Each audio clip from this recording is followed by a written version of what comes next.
Gina, it's great to speak to you, because I was thinking back yesterday about some of the things that Theresa May could have done differently, and you're, of course, the one that legally challenged, I guess, the government to make sure that Parliament had a vote on the deal.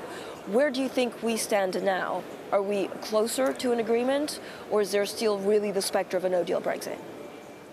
No, I think nothing has actually changed specifically. What has changed is the timetable, because everything is still possible. When we go to Parliament this week, we don't actually even know if the Speaker, John Bercow, will allow another vote on Mrs May's deal. If he doesn't, then it's likely we will go to indicative votes. And I think the whole problem from day one has been, this process has been back to front, because once Mrs May had lost the case against me, my view is she should have gone to Parliament, consulted Parliament, and test what there was a majority for to go forward, and then you negotiate on that path. But now she's consulting them at the end of the process, when she's put in place red lines and a deal which she must have known would be very difficult to get through Parliament. So she's digging her heels in.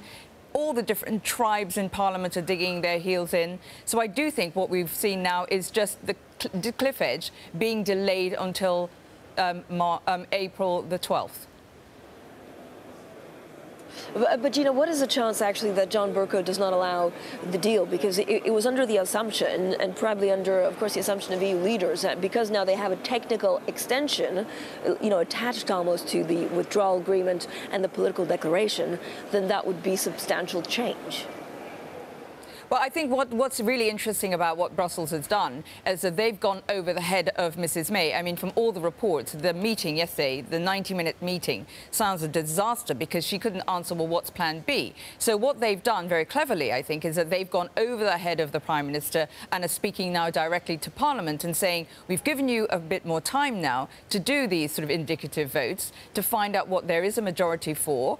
If you can't do that by the 12th of April, then there's another deadline. So they haven't done just one extension. They're stepping stone to allow Parliament the time to decide what there's a majority for. And the thing about this week coming is I think the light will now shine on Labour, because this will mean these indicative votes, if we go to that Labour is going to have to step forward and explain what their option is. So far, they've gotten away with very vague language of saying some customs union.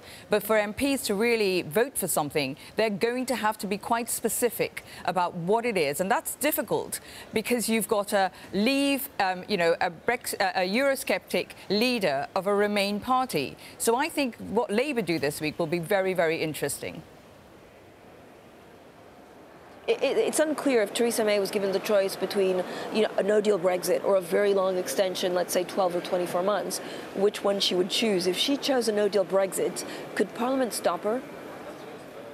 Well, this is the thing. It has to go back. My view, and lawyers I work with, is that no-deal Brexit still has to go back to Parliament. Parliament has to scrutinise whatever the outcome is. A deal, no deal, an extension. Parliament has to have the ability to make its voice heard. And that includes if there is a no deal option.